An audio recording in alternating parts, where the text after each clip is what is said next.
Assalamualaikum warahmatullahi wabarakatuh. Perkenalkan, nama saya Tiara Kartika Putri dari kelas MJ 404 akan mempresentasikan jawaban UTS Matkul Manajemen SDM 2. Nah, di sini saya mengambil objek organisasi yaitu kantor saya, yaitu kantor KPPN Jakarta 7.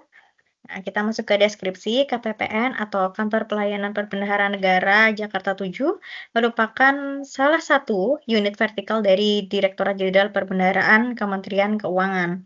Nah, KPPN Jakarta 7 itu bertugas melayani proses pencairan dana APBN, pelaporan keuangan, dan pengelolaan kas negara di wilayah kerjanya dengan standar pelayanan yang cepat, akurat, dan akuntabel.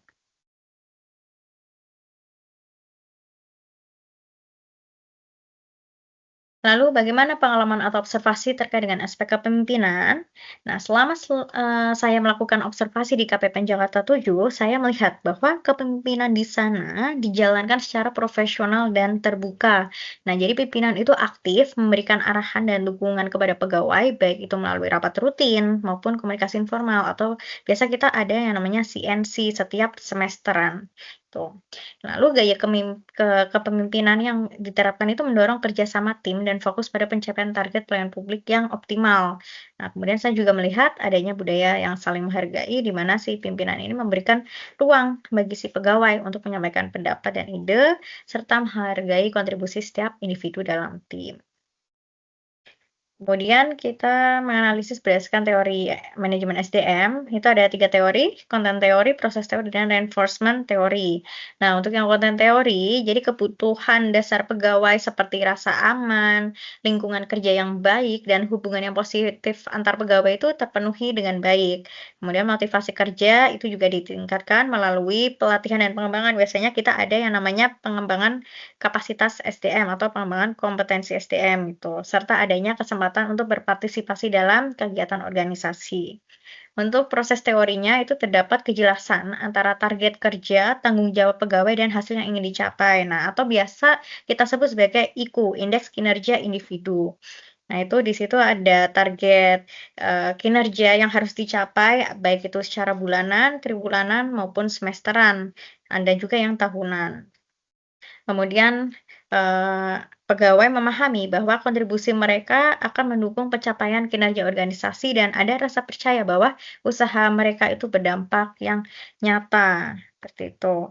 Kemudian untuk teori reinforcement, jadi terdapat penguatan positif melalui apresiasi, umpan balik, dan pengakuan terhadap kinerja yang baik.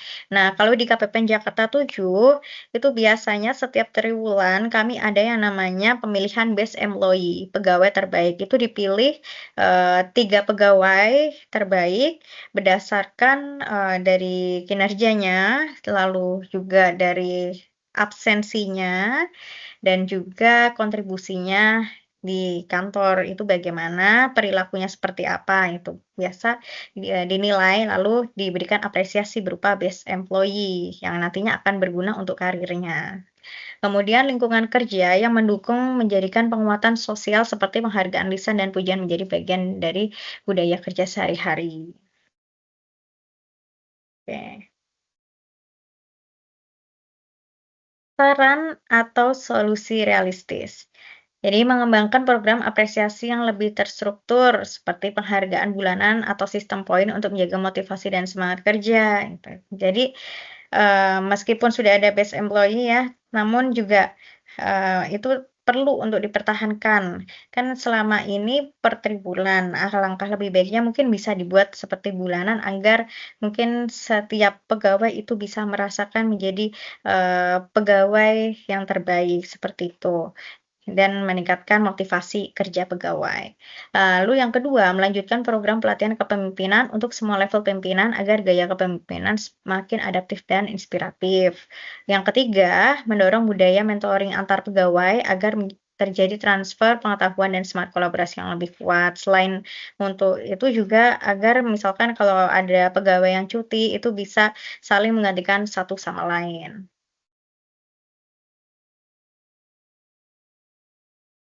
POV, pelajaran penting untuk pengembangan kompetensi SDM saya. Nah, dari pengalaman ini, saya belajar bahwa pemimpinan yang efektif itu membutuhkan keseimbangan antara arahan yang jelas dan pendekatan yang menghargai, manusia gitu. Jadi di ke depannya ya, saya itu ingin mengembangkan kompetensi dalam, komunikasi, empati, serta manajemen tim agar apa, agar dapat menjadi pemimpin yang mampu membangun suasana kerja yang positif dan produktif. Nah, terima kasih. Sekian, presentasi dari saya, semoga bermanfaat. Wassalamualaikum warahmatullahi wabarakatuh.